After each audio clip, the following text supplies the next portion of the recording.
Si Maru Ashio ay isang 15 taong gulang na batang lalaki, na mas pandak kaysa sa karamihan, na may height na 5 talampakan at 1 pulgada lamang, gayunpaman, ang kaanyuhan ay maaaring mapanlin lang.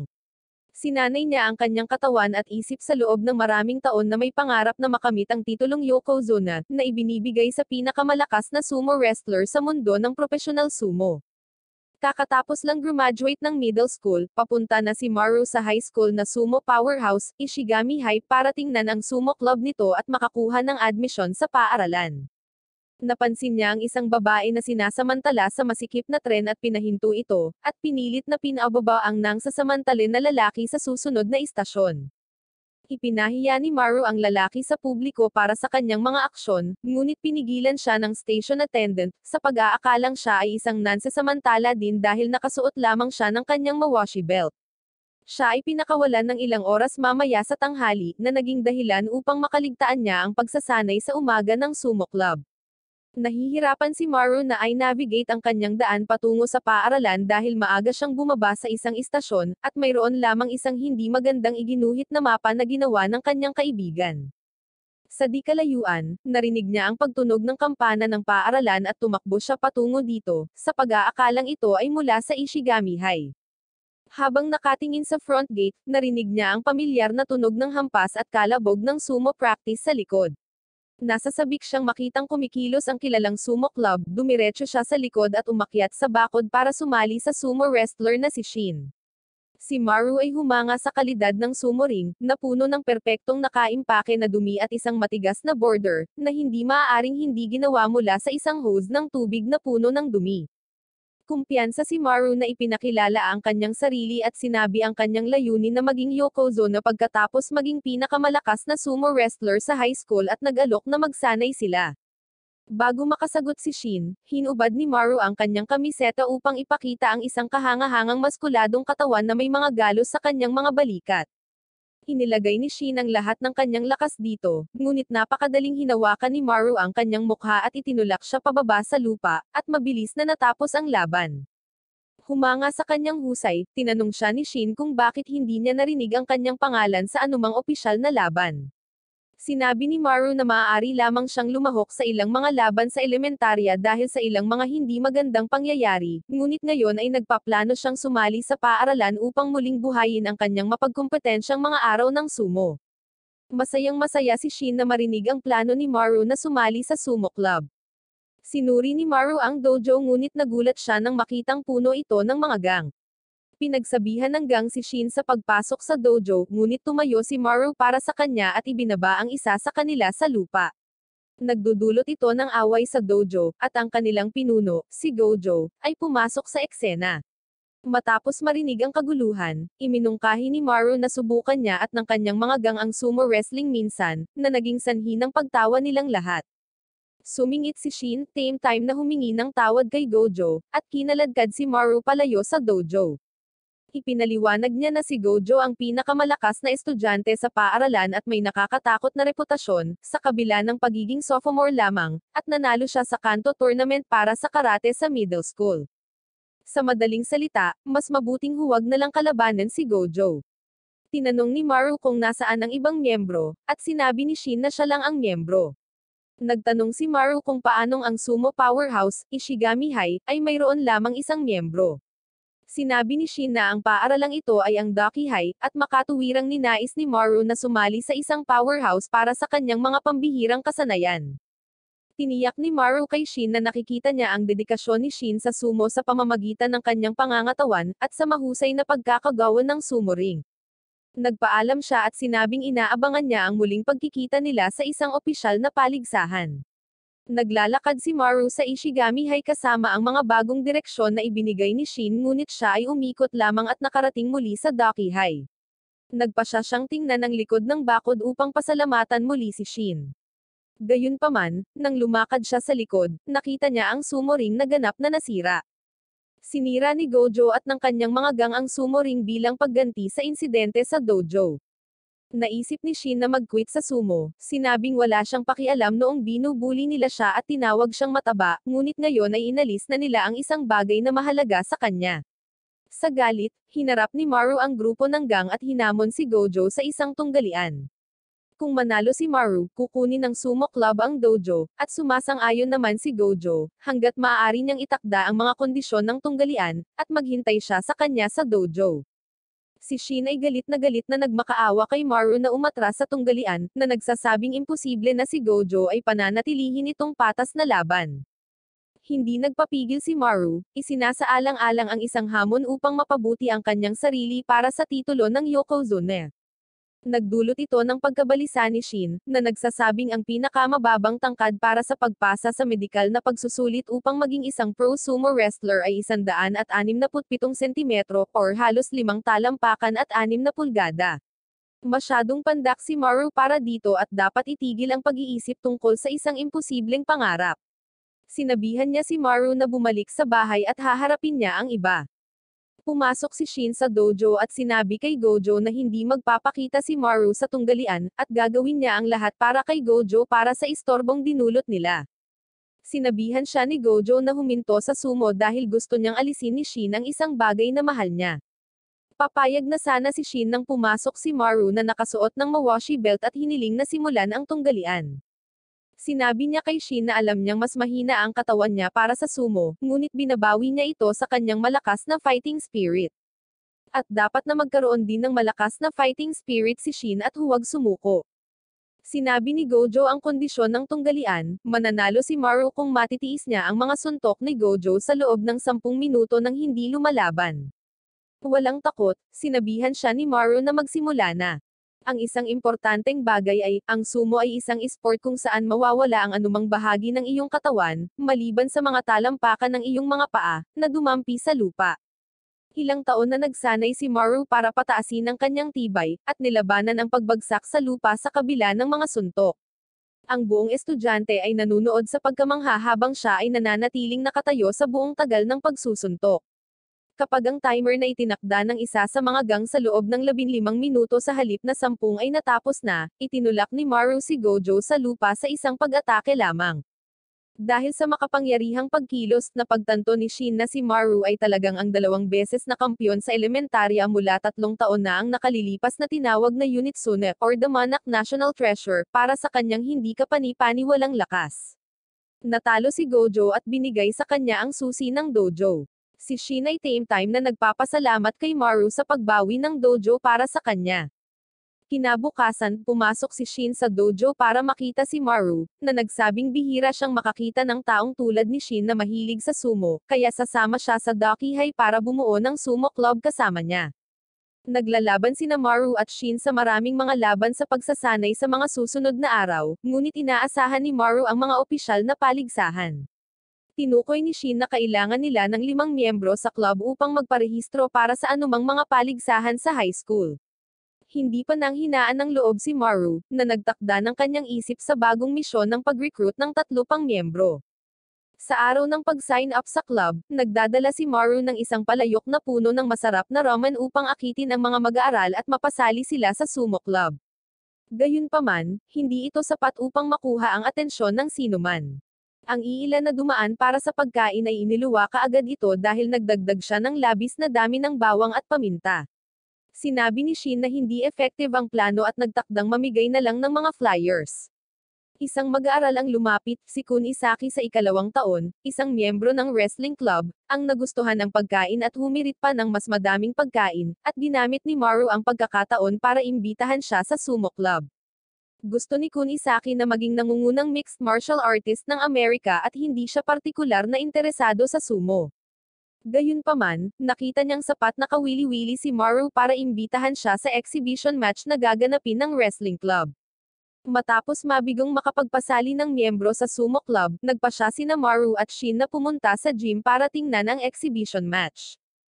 Sa kalaunan, hinahamon ng mga miyembro mula sa iba't ibang sports club si Kun Isaki, ang pambansang kampyon, sa isang wrestling match.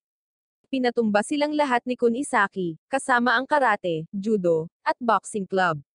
Pinukaw nito ang interes ni Maru, at sumunod siyang pumasok sa ring, isinasaalang-alang ito na isang pagkakataon na palakasin ang mga opinyon ng mga mag-aaral sa sumo at magkaroon din ng mahalagang pagsasanay sa pakikipaglaban sa isang nangungunang atleta.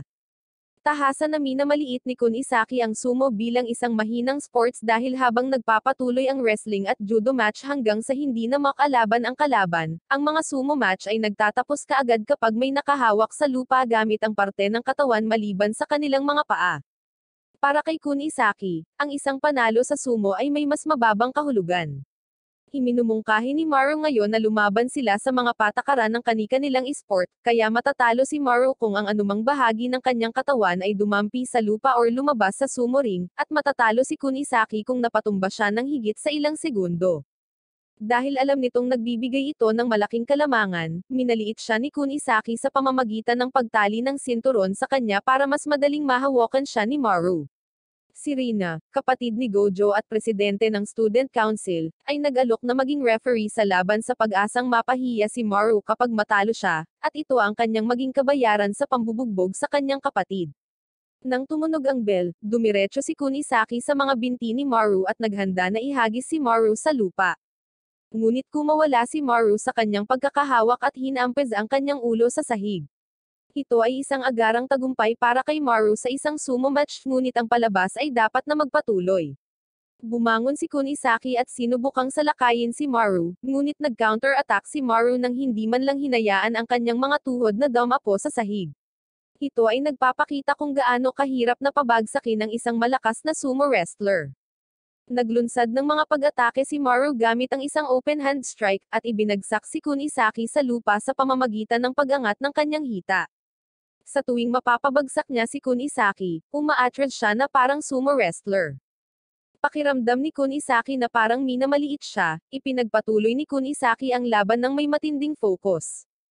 Hinayla niya si Maru papasok at ipinalibot siya sa kanyang balikat upang ihagis siya sa kanyang likod, ngunit si Maru ay nakawala sa kanyang paggalaw at hinamped si Kun Isaki pababa gamit ang isang right underhand throw, isang hakbang na tinatawag na demon wheel.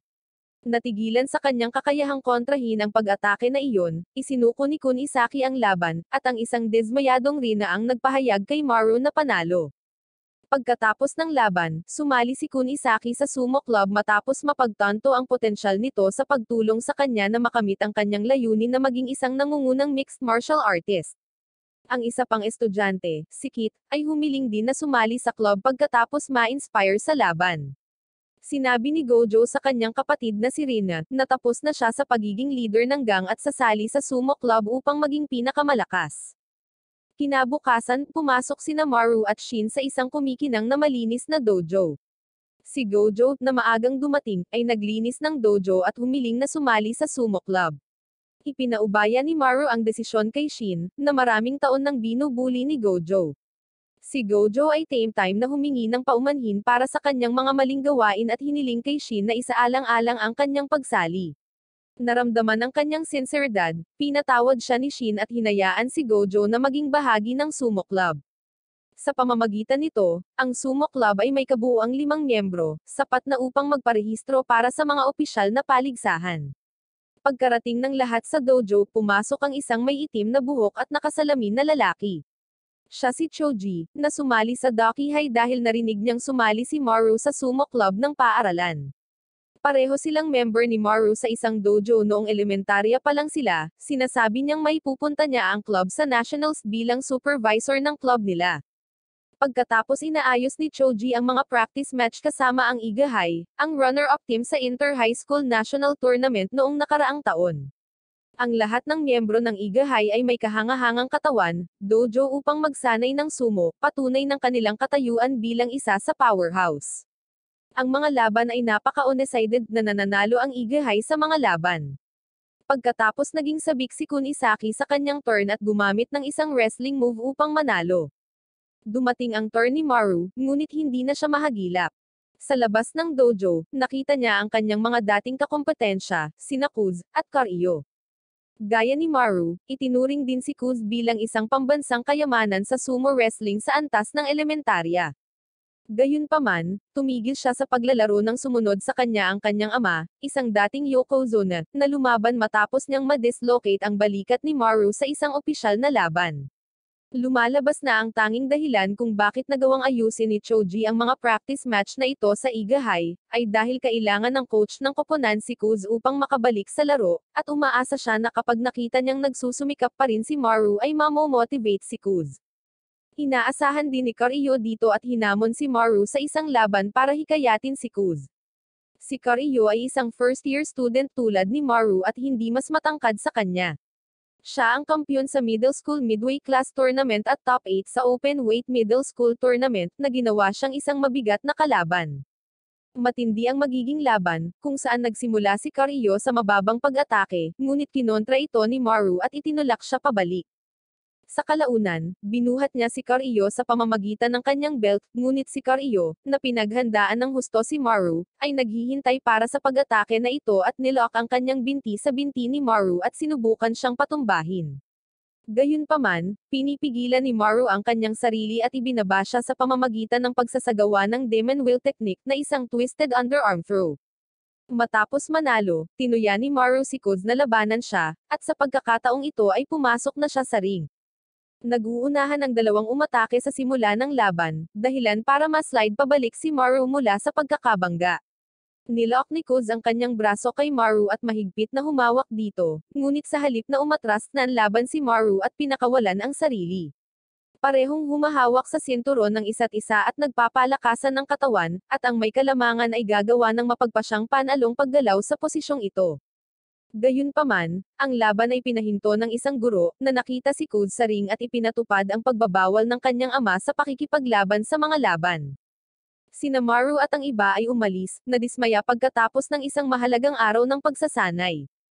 Inihayag ni Choji na palaging ginagamit ni Maru ang kanyang pambihirang diskarte sa mga kalaban sa kabila ng pagiging mas maliit kaysa sa kanila, kahit na ang isang pambihirang diskarte ay nangangako na magtuturo sa kanya kung paano talunin ang kanyang mga kalaban gamit ang diskarteng iyon, at kinumpirma ni Kuz kay Kariyo na gusto niyang lumaban muli sa sumo. Sa susunod na araw, inutusan sila ni Choji na dumating ng maaga para sa pagsasanay sa umaga ngunit inutusan silang mag-harvest ng seaweed sa isang bangka sa halip na magsanay ng sumo. Ang layunin ay para sa kanila na palakasin ang mga kalamnan na kasangkot sa balanse, sa pamamagitan ng pagsasanay ng kanilang mga sarili sa paggalaw ng bangka sa matataas na alon. Tumungo sila sa paaralan pagkatapos ng pagsasanay, at tinatalakay ng club ang propesyonal na sumo wrestling. Nalaman nilang ang minimum height requirement para makapasa sa physical entrance test para sa professional sumo wrestling ay 167 centimeters. Kaya't kahit anong pilit niya, hindi makakapasok si Maru, at nagtataka sila kung ano ang nag-udyok kay Maru na magsumikap. Sa dojo, nagtatanong ang mga miyembro kung bakit hindi sumasali si Choji sa mga laban sa kabila ng karanasan sa sumo. Naging mababa ang tingin sa kanya ni Gojo, iniisip na hindi siya lumalaban dahil hindi siya magaling. Ibinaba ni Choji ang kanyang paa at nagpas siyang patunayan ang kanyang halaga, sa pamamagitan ng paggawa ng rookie fight bouts laban sa kanilang lahat sa pamamagitan ng pagsunod sa kanyang mga tagubilin. Ang unang laban ay laban kay Gojo, at naging agresibo si Gojo sa pamamagitan ng paghagis ng sunod-sunod na mga sampal ng kamay, na hinaranggan ni Kit at pagkatapos ay lumayo ng iunat ni Gojo ang kanyang braso sa isa sa mga sampal, na naging sanhi ng pagbagsak niya sa lupa. Ipinaliwanag ni Choji na inilalagay ni Gojo ang lahat ng kanyang lakas sa kanyang pangitaas na katawan sa panahon ng kanyang mga sampal, na hindi kayang sabayan ng kanyang mga binti. Ito ay nagiging sanhi ng pagkawala ng balanse kung ang kanyang kalaban ay lumayo ng kaunti. Napagtanto ni Choji na nabuo niya ang habit na ito dahil ang kinakalaban lang niya ay si Maru na hindi umaatres. Pagkatapos nag-volunteer si Kunisaki upang sunod na lalaban, at talo rin siya sa loob ng isang segundo kapag pinatid siya gamit ang isang inside ankle sweep. Ipinaliwanag ni Choji na ang mga footwork ni Kunisaki ay nangangahulugan na trabawin upang maiwasan ang mga ganitong resulta. Pagkatapos, ginawa ni Choji na samantalahin ni Kit ang mahinang pangitaas na katawan ni Shin para ibagsak siya sa kanyang likod. Sa demonstrasyon na iyon, itinuro ni Choji kung gaano kapansin-pansin ang lahat ng kanilang mga kahinaan kumpara sa mahusay na mga sumo wrestler na makakaharap nila sa mga torneo. Sa kanilang kasalukuyang performance, hindi man lang nila kayang lampasan ang mga prefectural Bagamat magandang magkaroon ng kamalayan sa kanilang mga lugar para sa pagpapabuti, nandyan si Choji upang patalasin ang kanilang mga lakas at gawin silang mga espesyalista na may killer move ang bawat isa upang dalhin sila sa nationals, at isinasaalang-alang ang kaunting oras na mayroon sila. Pagkatapos ay siya mismo ang nakipag-wrestling kay Maru upang ipakita sa kanya ang kanyang lugar para sa pagpapabuti. Sinimulan niya ang laban sa mababang posisyon ng pag-atake upang pilitin si Haro na bumaba, ngunit sinasalamin ang estilo ng pakikipaglaban ni Maru sa buong laban. Parehong magkahawak sa Mawashi belt ng isa't isa, at gagawin na ni Maru ang kanyang combo Demon Will at Demon Storm move. Ngunit ganoon din ang ginawa ni Choji at nagdagdag ng kaunting twist para makagawa ng Trimble combo attack at pinatumba si Maru. Bagaman ito ay isang mapanganib na hakbang, at kapag hindi ito nagawa ng maayos ay tiyak na haantong sa pagkatalo ni Maru sa mga laban. Pinayuhan ni Choji si Maru na ikabisado ang teknik, at tinanggap naman ni Maru. Namangha sa mga kakayahan ni Choji, inaasahan ng mga miyembro ng club na magkaroon ng tunay na pagkakataong manalo sa mga torneo gamit ang mga lakas ni Choji, Maru, at Kit. Ngunit inihayag ni Maru na hindi maaaring sumali si Choji sa mga kompetisyon dahil mayroon siyang talamak na sakit sa baga. Pumunta si Kit sa locker room para ibalik kay Choji ang kanyang salamin, kung saan nakita niyang gumagamit siya ng breathing mask. Ipinagtapat ni Choji na matagal na niyang tinalikuran ang sumo dahil sa kanyang karamdaman. Ngunit nang makita ang pagsusumikap ni Maru sa kanyang kapalaran, at ang hindi matitinag na kalooban na patuloy na magsikap sa kabila ng kanyang maikling tangkad ay maaaring mabuksan ni Choji ang kanyang mga abilidad. Salamat sa kanya, pinili ni Choji na maging kanyang coach at tulungan siyang makamit ang kanyang mga layunin. Tiniyak niya din kay Kit na kahit siya ay lalakas upang maging isang bihasang sumo wrestler sa ilalim ng kanyang patnubay, at tiyak na hindi niya maliitin ang kanyang sarili. Tinanong ni Gojo si Haro kung bakit siya nagsumikap kung hindi man lang siya makakapasa sa physical examination dahil sa kanyang maikling tangkad. Nilinaw ni Choji na mayroon pang isang paraan para makapasok sa Pro League para kay Maru. Kung manalo siya sa National High School Tournament, bibigyan siya ng titulong High School Yokozuna at aanyayahan na lumahok sa All Japan National Championship. Sa pagkapanalo dito, siya ay makakakuha ng entry sa Pro League nang hindi na kailangang dumaan sa pisikal na pagsusulit. Sa madaling salita, kailangan ni Maru na manalo sa National High School Championship or mawawalan siya ng pagkakataon na maging Yokozuna magpakailanman. Nakikita ang kanyang taos-pusong pagganyak, formal na hiniling ng club si Choji na maging kanilang coach upang gawin silang pinakamahusay na koponan sa Japan. Samantala, sa Yamatikuma Residence, humingi ng paumanhin si Kud sa kanyang ama para sa paglabag sa kanyang pagbabawal na makipaglaban sa mga labanan. Nang tanungin siya ng kanyang ama kung ano ang naramdaman nito, sinagot niya na muli niyang minahal ang sumo at gusto niyang maging pinakamahusay, maging isang Yokozuna at isulong ang karangalan ng pamilya. Natutuwang marinig ang kanyang anak na magsalita para sa kanyang sarili sa unang pagkakataon, inalis ng kanyang ama ang pagbabawal at pinapayagan si Kud na gawin ang anumang naisin niya. Pinapagawa ni Choji sa mga miyembro ang mga kakaibang hindi kinaugalian na pagsasanay na haasa para sa bawat individual, at halos sinusundan ni Kun Isaki ang mga paggalaw ng isang goldfish sa isang mangkok upang mapabuti ang kanyang footwork. Dapat hawakan ni Shin ang tubig sa kanyang bibig sa bawat laban upang magsanay ng pagpigil sa kanyang hininga. At kailangang magsanay ni Gojo sa paghampas ng bola ng pingpong para mapanatili ang magandang posture, at gamitin ang puwersa ng ibabang bahagi ng katawan sa paghampas. Si Rina ay hindi napahanga sa mga drills at nagtaka kung bakit pumapayag ang kanyang kapatid na ipahiya ang sarili habang nagsasanay ng ganito. Sinagot ni Gojo na ang kanyang instincts ay nagsasabi sa kanya na kung susundin niya ang salita ni Choji, siya ay lalakas. Si Choji ang pinakamahusay na uri ng instruktor dahil itinatanim niya ang paniniwala sa kanyang mga atleta. Pagkatapos ng araw na pagsasanay, sinabi ni Choji sa kanila na pupunta sila sa Ishigami High para magsanay kasama ang kanyang koponan sa susunod nilang araw ng pahinga. Ito ay magiging isang mahusay na karanasan para sa kanila bago ang high school tournament dahil ang Ishigami ay naging runner-up noong nakaraang taon sa Kanto Region Tournament. At ang middle school Yokozuna Munichiko Mikazai ay nasa kanilang koponan, gayunpaman, plano ni Choji na ipadala si Maru sa ibang lugar. Dumating ang araw ng pagpunta sa Ishigami High, at hindi makakasama si Kun Isaki dahil bumagsak siya sa kanyang midterms at kailangang nasa paaralan para kumuha ng mga remedial class. Pagdating nila sa Ishigami High, nabigla silang makita ang mga first years na gumagawa ng buong pag-eehersisyo gamit ang 150 kilo na gulong, pagbubuhat ng mabibigat na weights, at paggawa ng iba pang hardcore workout. Hindi tulad sa Iga High, si Choji ay hindi nagayos ng kahit ano sa Ishigami High at basta nalang nagpakita ng walang paunang abiso. Ang malaki at nakakatakot na Captain Yoshi ay humihiling na malaman kung bakit sila naririto. Nang marinig niyang mula sila sa Dachi High, nasa sabik si Yoshi na makipaglaban kay Maru. Pero sabi ni Choji na hindi siya pumunta dahil may iba pa siyang dapat asikasuhin. Kung wala si Maru, walang nakikitang benepisyo ang kapitan sa pagsasanay kasama ang iba sa Dachi High Club. Sa sandaling iyon, ang isa sa mga first year ay nawala ang kanilang pagkakahawak sa 150 kilo na gulong, na naging dahilan upang gamulong ito patungo sa maliit na sikit. Si Shin ay likas na sinusubukang protektahan si Kit sa pamamagitan ng pagharang sa gulong gamit ang kanyang itaas na katawan. Sa kabutihang palad, lahat ng pagsasanay upang palakasin ang kanyang pangitaas na katawan ay gumana, at pinipigilan niya ang gulong ng hindi nasaktan. Ginagamit ni Choji ang pagkakataon para ituro na hindi lang si Maru ang malakas na miyembro ng sumo club.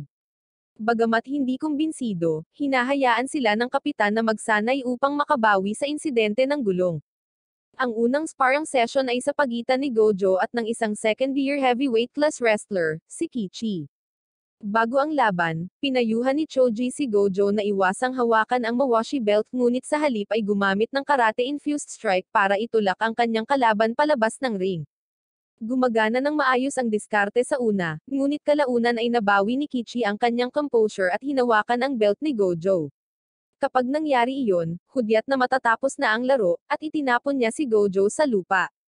Susunod ay ang sumo Captain Shin ng Dachi High. Naisip ni Captain Yoshi na siya ang pinakamalakas na miyembro ng club dahil napigilan niya ang gulong, at naitapat siya sa middle school Yokozuna Mizuki Seida, na isa sa pinakamalakas sa kanilang club. Nakapagtataka, hindi siya kalakihan at medyo maliit ang katawan. Magsisimula ang laban, at dumiretso si Shin para hawakan ang belt ni Mizuki, ngunit lumayo si Mizuki. Kahit ilang beses niyang subukan, patuloy na umiiwas si Mizuki sa kanyang mga pag-atake. Sa wakas, nilock ni Mizuki ang braso ni Shin gamit ang kanyang taktika upang pigilan siya na maabot ang kanyang belt. Sa pagmamotivate ni Choji, tiniis ni Shin ang matinding sakit at ginamit ang kanyang timbang para itulak si Mizuki patungo sa borderline. Malapit na siyang manalo, ngunit hinawakan ni Mizuki ang sinturon ni Shin gamit ang kanyang kamay, at kahit papaano ay iniugoy niya ang malaking katawan ni Shin sa labas ng ring sa isang paggalaw na tinawag niyang Crescent Moon. Sa pagtatapos ng laban, hiniling ni Mizuki sa club na sabihin kay Maru na inaasahan niyang harapin siya sa sumo sa isang tournament. Samantala, sa Dachi High, natapos ni Kun Isaki ang kanyang mga remedial class at uuwi na sana siya, nang maalerto siya ng isang estudyante mula sa ibang paaralan na naghihintay sa dojo. Pumasok siya upang makita ang isang lalaki na may malaking frame at isang astag na gupit, at hiniling ng estudyante kay Kun Isaki na tawagan si Maru. Ipinakilala niya ang kanyang sarili bilang Araki mula sa Ishigami High at pumunta siya sa Dachi High para i-scout ang sumo club. Sinabi ni Araki na gusto niyang maging pinakamalakas na mixed martial artist at sumali sa Ishigami High dahil nabalitaan niyang ito ang may pinakamalakas na sumo team. Nadismaya siya nang marinig si Maru, ang naging inspirasyon ni Koz na lumaban muli, ay hindi pumunta sa Ishigami. Pumunta si Araki sa Dachi High para makipag-sparring sana kay Maru. Pagkatapos, nagsinungaling si Kun Isaki at sinabing siya si Maru. Si Araki ay nagsimulang maglakad palayo, na sinasabing si Maru ay hindi kasing lakas ng kanyang inaakala, sinabing sa tingin pa lang sa kanya ay hindi na malakas at nagbago ang isip niya tungkol sa pakikipag-sparring sa kanya. Naiinis na minaliit siya, tinuya siya ni Kun Isaki at tinanggal ang butones ng shirt niya para lumaban, at pumasok sila sa ring at sinimulan ang laban.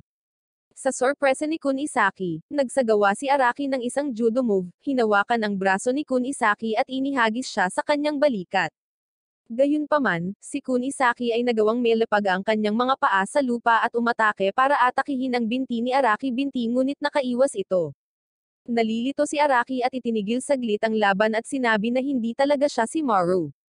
Inamin ni Kun Isaki na hindi talaga siya si Maru at maayos na ipinakilala ang kanyang sarili, sinabing gusto rin niyang maging pinakamalakas na mixed martial artist.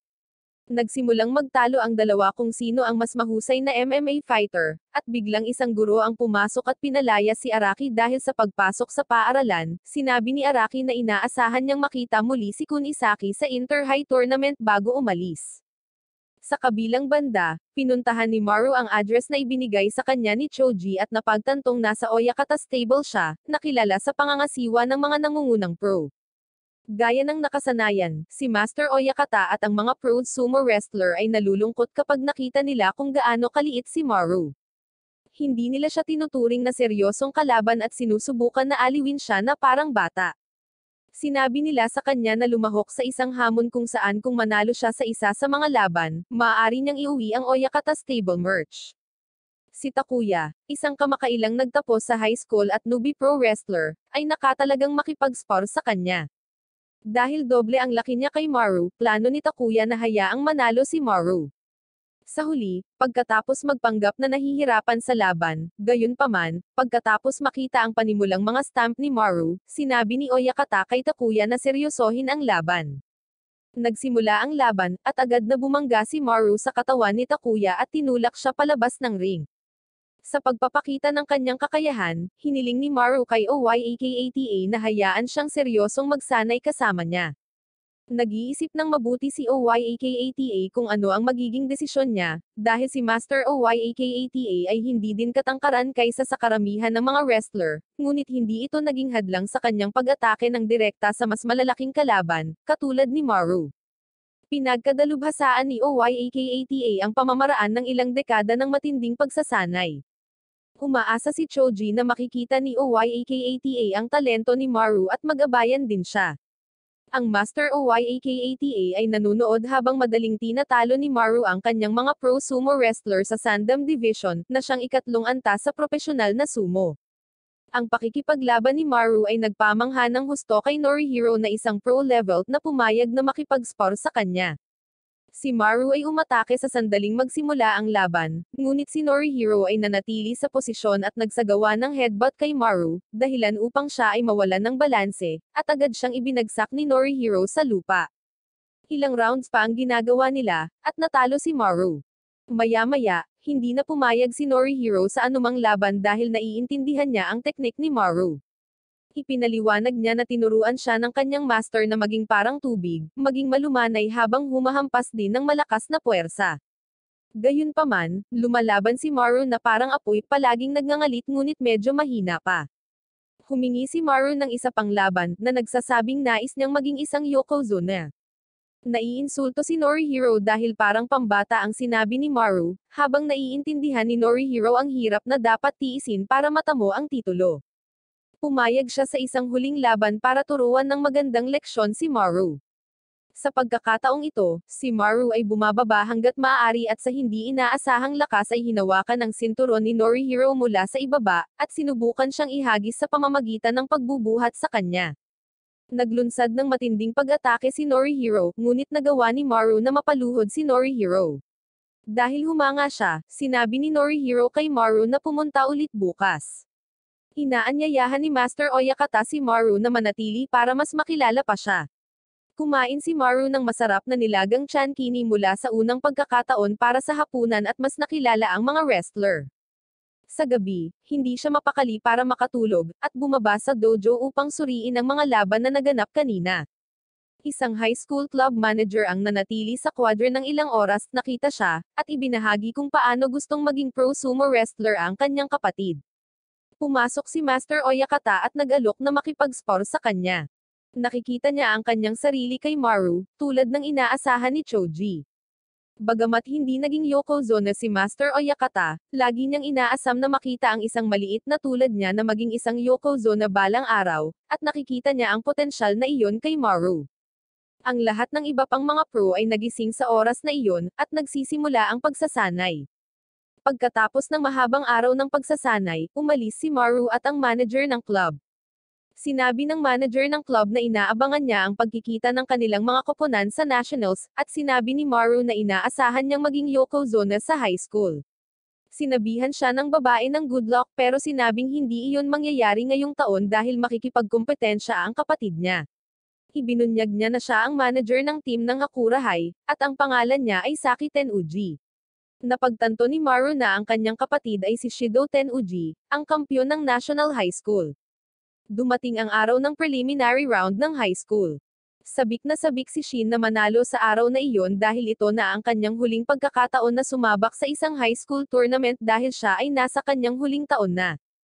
Tiniyak sa kanya ni Maru na nagsumikap sila, at sisiguraduhin niyang makakatungtong si Shin sa nationals bago siya makapagtapos ng pag-aaral. Naging sulit ang lahat ng training nila dahil lahat sila, maliban kay Kit, ay nagtagumpay sa kanilang mga laban. Nakapasok sila sa huling round bilang mga dark horse at kailangang labanan ng Ishigami High. Ang tactical na tawag ay upang ipares si Kit sa kanilang pinakamalakas na miyembro na si Mizuki, ngunit nagpa siya si Choji na dapat silang makipaglaban ng direkta. Ang mga unang lalaban ay sina Kit at Kichi, na 100 kilo na mas mabigat kaysa sa kanya. Inaasahan ng lahat na ito ay isang madali na tagumpay para sa Ishigami High. Tinawag ng Ishigami High Captain ang pangalan ni Kichi at tumanggo sa kanya, na parang nagbibigay ng mensahe. Sinenyasan ng referee ang simula ng laban, at nawala si Kit sa harap ng mga mata ni Kichi. Ito ang trump card move na ginawa niya sa loob ng 2 buwan sa ilalim ng patnubay ni Choji, isang hakbang upang talunin ang mas malalaking kalaban tulad ni Kichi. Lumalaktaw siya sa pakikipaglaban at sa halip ay lumundag sa likuran niya at itinulak siya. Inilaan niya ang hakbang na ito para sa finals upang lumitaw bilang isang underdogs hanggang sa dumating ang tamang sandali upang tulungan ang kanyang koponan. Gayunpaman, nag-react si Kichi sa kanya matapos itong eye counter na parang inaasahan niya ito, at sinampal ang mukha ni Kit para itulak siya palabas ng ring. Lumalabas na ang senyales na ibinigay ng kapitan kay Kichi ay umasa ng isang kakaibang galaw, salamat sa pagiging alerto ni Kichi. Nasaraan ng loob, naglakad pabalik si Kit sa kanyang mga kasamahan sa koponan kung saan sinisikap siyang eye comfort ni Shin at Kunisaki. Nakipaglaban si Kunisaki laban kay Araki, isang MMA fighter mula sa Ishigami High. Kapag tumunog ang bell, pumwesto silang pareho mula sa kanilang mga posisyon.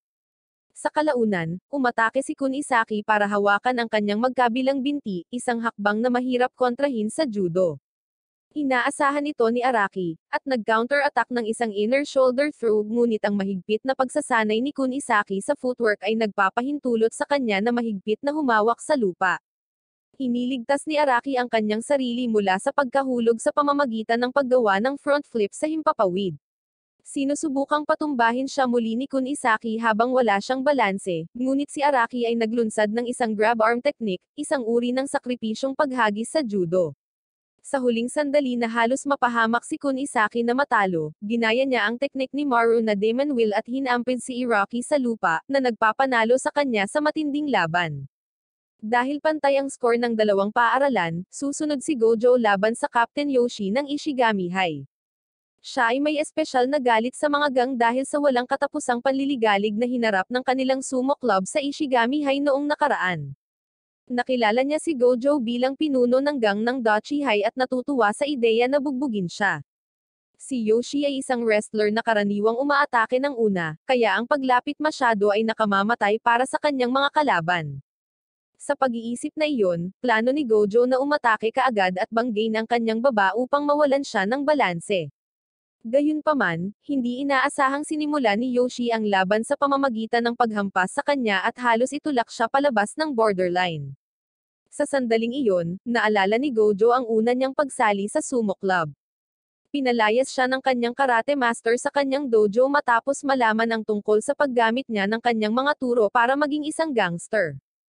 Gayunpaman, nagpakita si Gojo ng tunay na panghihinayang sa kanyang mga ginawa at gustong bumawi kay Shin, na binubuli niya sa loob ng maraming taon, sa pamamagitan ng pagtulong sa kanya na makarating sa nationals at makamit ang kanyang mga pangarap.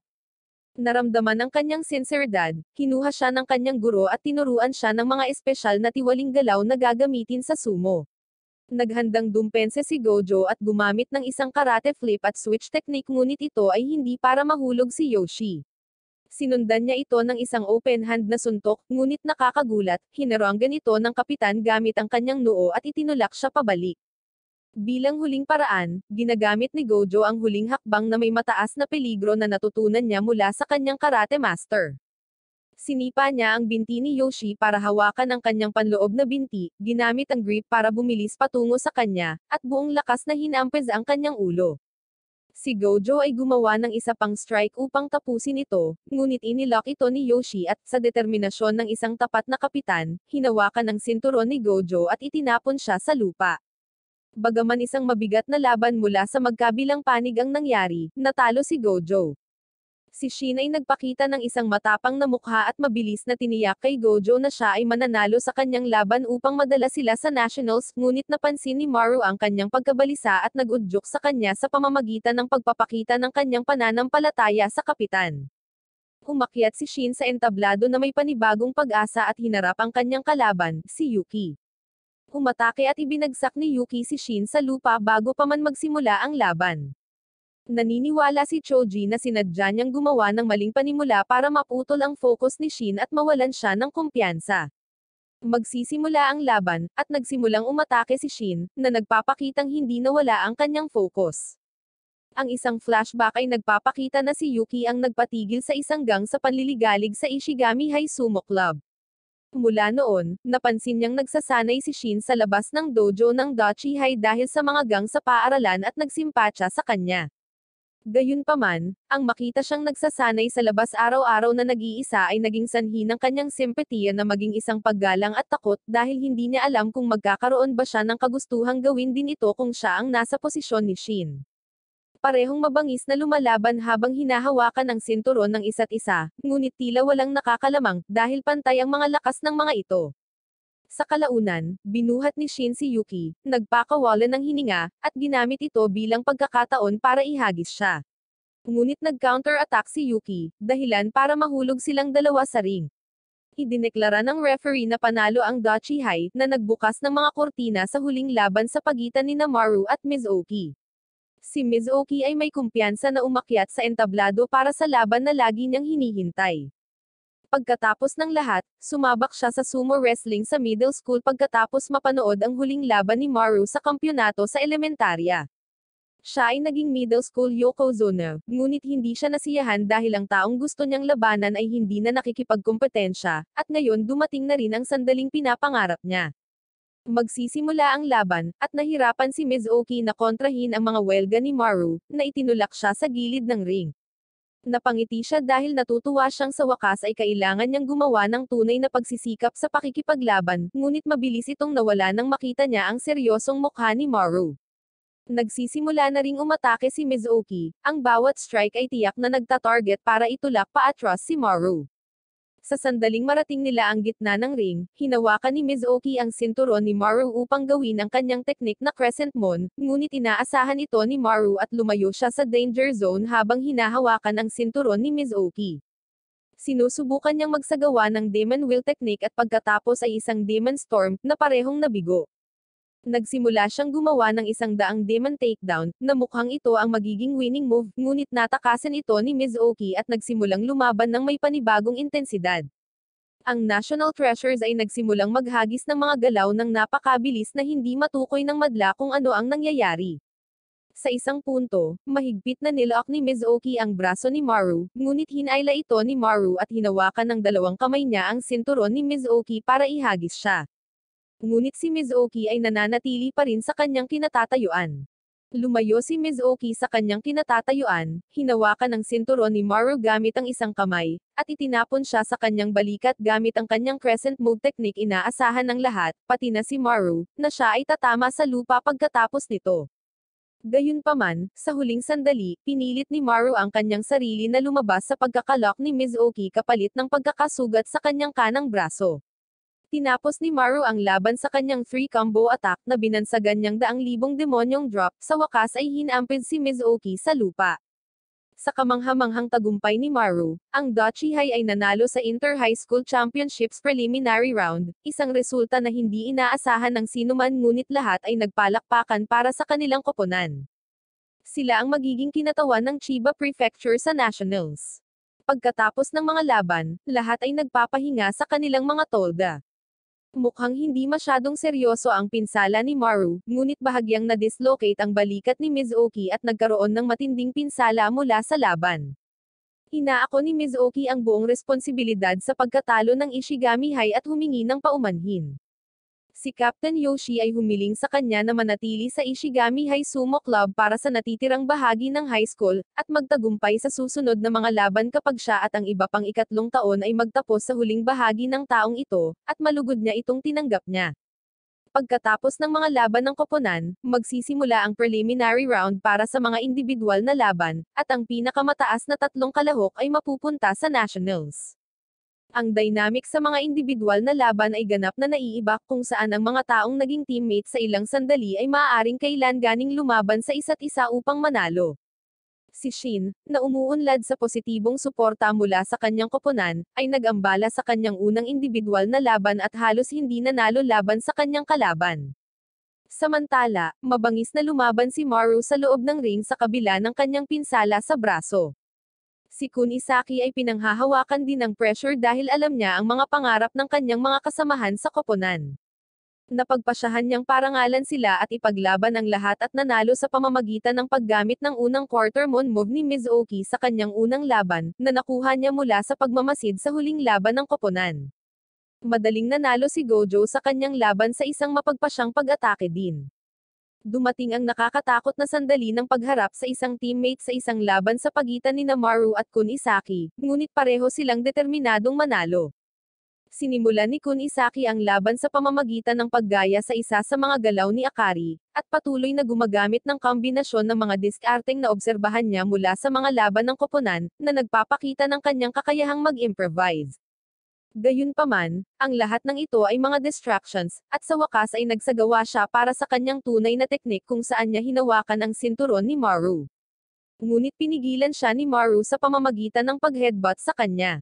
Sa wakas, hinawakan ni Maru ang sinturon ni Kunisaki sa isang kamay para gumawa ng underarm throw, at inilagay ang isa pang kamay sa ilalim ng kanyang panloob na hita upang itulak ang ibabang bahagi ng katawan pababa, isang hakbang na tinatawag na hand throw demon technique.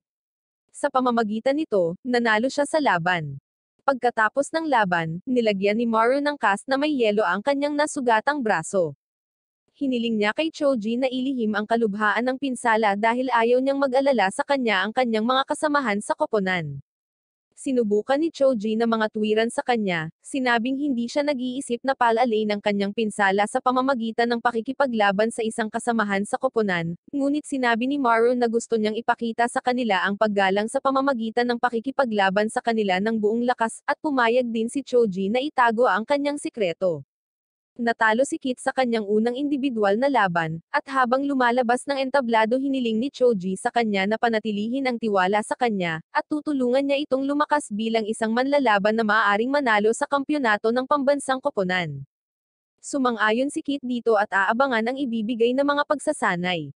Nanalo si Shin sa kanyang mga laban, at dumating ang panahon na kailangan niyang harapin si Maru sa isang laban. Dahil si Shin ay nasa kanyang huling taon, ito na lamang ang kanyang opisyal na laban-laban kay Maru, at balak niyang ilabas ang lahat ng kanyang makakaya. Naglunsad ng pag-atake si Maru para mapigilan ang pag-atake ni Shin sa pag-uumpisa ng laban. Sa ilang sandali, napansin ni Shin na hindi gaanong kalakas ang pagkakahawak sa kanya ni Maru gaya ng dati, at napagtanto niyang malala na ang pinsala sa braso ni Maru. Dahil ayaw niyang masaktan ang kanyang kakampi, humina ang pagkakahawak ni Shin, ngunit ginamit ni Maru ang lahat ng kanyang lakas para itulak siya patungo sa borderline, na nagpabalik kay Shin sa mode ng pakikipaglaban. Sa kabila ng sakit sa kanyang braso, sinubukan ni Maru na tapusin ang laban gamit ang isang demon will, ngunit si Shin ay matatag na itinapak ang kanyang mga paa sa lupa at binuhat si Maru. Dahil dito, napanatili lamang ni Maru ang mahigpit na pagkakahawak sa isang layer ng sinturon ni Shin, na nagpapahirap sa kanya na maglapat ng puwersa. Nagdesisyon si Maru na huwag na lang ihagi si Shin, at ginamit ang huling lakas niya para subukang itulak siya palabas ng borderline. Bagamat kapwa nagpakita ng mahigpit na laban, sa huli ay natalo si Shin, dahil ang isang paa niya ay lumabas sa borderline na ginawang panalo si Maru. Nagkamayan ang dalawa pagkatapos ng mahigpit na laban, na alam ng dalawa na binigay nila ang lahat ng kanilang lakas. Si Maru ay naging kampyon ng individual na preliminary round, habang si Captain Yoshi mula sa Ishigami High ang runner-up. Kinabukasan, pumasok ang mga miyembro ng sumo club sa paaralan para sa hindi inaasahang palakpakan at pagdiriwang. Binabati sila ng buong pulutong ng mga mag-aaral sa entrance sa kanilang tagumpay na pumunta sa nationals. Ang lahat ng miyembro ay tinatawag sa entablado tulad ng mga kilalang tao, at personal silang binabati ng punong guro. Sa kanyang opisina, humiling si Choji ng dagdag na budget para sa club, na nakakagulat na sumang-ayon siya.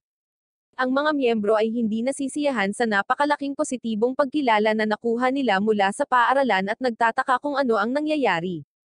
Ipinakita niya sa kanila ang isang viral video ng finals ng koponan na kumakalat sa social media, na dahilan ng kanilang biglaang kasikatan. Isang mahiyain na babae na nakasuot ng salamin at mahabang tinirintes na buhok ang nagpapakitang siya ang taong nag-film at nag-upload ng video, humiling na maging manager ng club at malugod siyang tinanggap ni Choji. Naiinggit si Rina sa bagong manager at nagtanong kung bakit hindi siya inalok ng posisyon.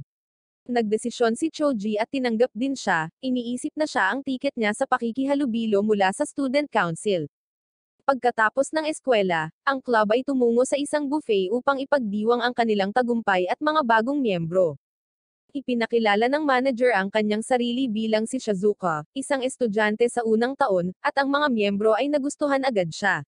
Mukhang nahihiya siya kay Maru, namumula sa tuwing tumitingin ito sa kanya. Sinubukan ni Rina na nakawin ang spotlight sa pamamagitan ng pagpapahayag sa kanyang posisyon bilang presidente ng student council, ngunit walang pumansin sa kanya. Nang natapos na ang mga pagpapakilala, pinupunan nila ang kanilang mga mukha ng buffet ng mahigit 100 dish, kabilang ang barbecue, sushi, at dessert. Nagkakahalaga ito ng 2,000 yen upang kumain hanggat gusto nila sa loob ng 70 minuto. Ang chef ay naglalabas ng malalaking mangkok ng kanin para sa bawat isa sa kanila, upang mabusog ang kanilang tiyan nang hindi masyadong kumakain ng mamahaling karne. Isang matalinong hakbang sa negosyo upang kumita mula sa walang limitasyong buffet.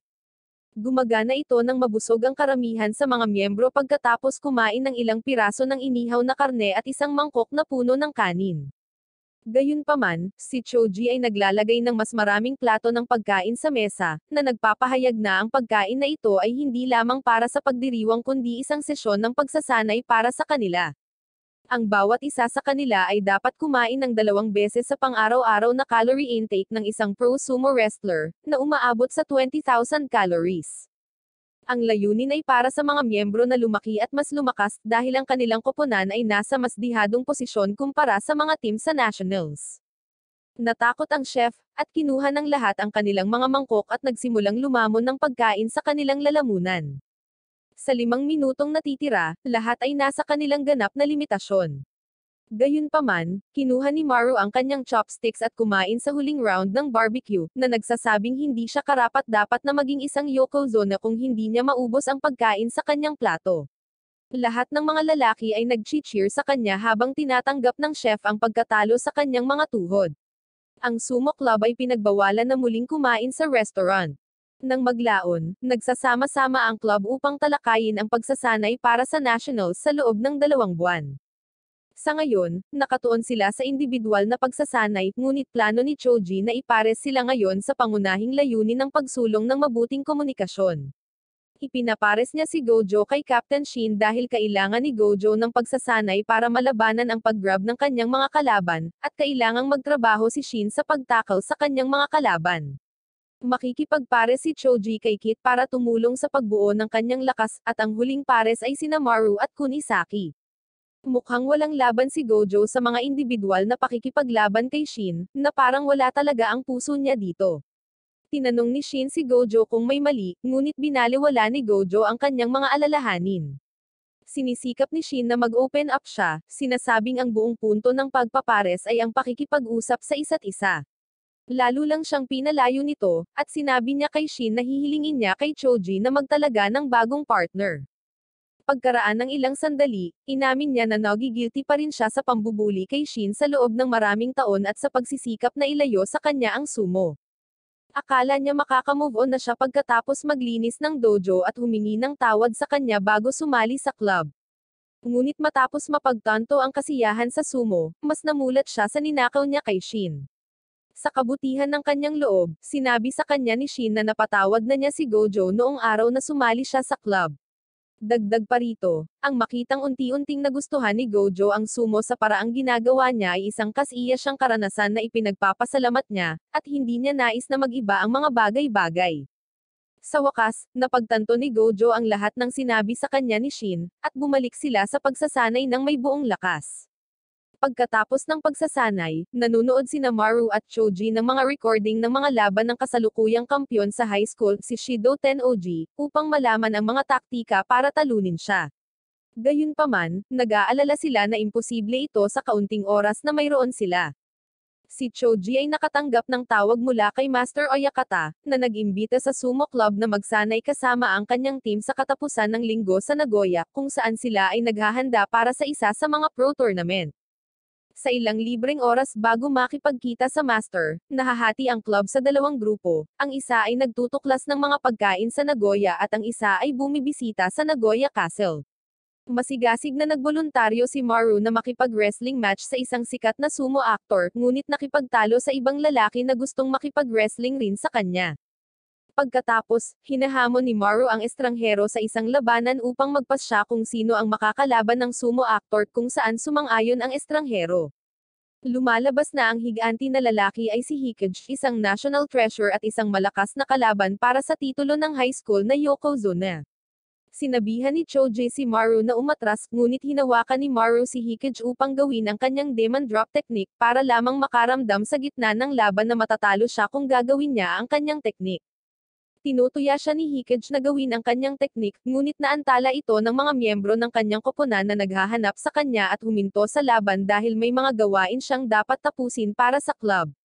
Habang umaalis, binati ng kapitan ng Good Luck si Maru, na tinawag siyang 3-combo attacker. Ang miyembro ng Dachihay ay natigilan sa sinabi nito dahil malinaw na indikasyon ito na alam nila ang tungkol sa kanyang espesyal na teknik, at alam na nila kung paano ito kokontrahin. Sa dojo, hiwalay na tinawag ni Norihiro si Maru at inanyayahan siyang magsanay kasama ang mga high-level wrestler sa isang lugar. Sinundan ni Narina at Shizuka si Maru at palihim na ni-record ang mga laban para kay Choji. Si Maru ay nakatanggap ng pangungutya mula sa iba pang elite pros na itinuturing siyang masyadong mahina upang maging sulit ang kanilang pagsasanay. Bago ang torneo sa Nagoya, nagpasya si Maru na patunayan ang kanyang mga kakayahan sa pamamagitan ng pagpasok sa ring at pakikipaglaban sa isang elite na sumo wrestler. Nagpasya si Maru na alisin ang takot na naramdaman niya sa pakikipaglaban niya kay Hikage at inilagay ang lahat sa linya sa pamamagitan ng paggawa ng demon drop technique. Gumagana ito, at matagumpay na itinapon ni Maru ang kanyang elite pro na kalaban sa lupa. Sinisiguro ng panalong ito ang kumpiyansa ni Maru sa kanyang ultimate technique. Ang iba pang mga elite pro wrestler ay pumili upang harapin ang kanyang ultimate technique, ngunit sa lalong madaling panahon ay sinimulan nila itong kontrahin. Humihingi ng rematch ang natalo niyang elite pro wrestler, ngunit madali niyang kinontra ang technique ni Maru sa pagkakataong ito. Bagamat kahanga-hanga sa una, itinatampok nila kung paanong ang kanyang teknik ay maraming kahinaan, at hindi gagana ng 2 beses sa malalakas na kalaban.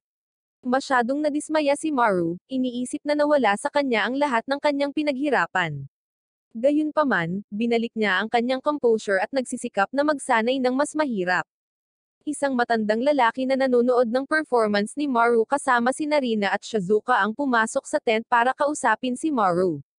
Pagpasok pa lang niya, lahat ng pro-elite wrestler ay agad na yumuko bilang paggalang. Dinala sila ng matanda sa isang napakalaking lumang dojo na nababalot ng alikabok. Ipinahayag niya ang kanyang sarili bilang isang dating Yokozuna, at nais na maging tagapagturo ni Maru upang patalasin ang kanyang demon drop technique sa isang tunay na sandata.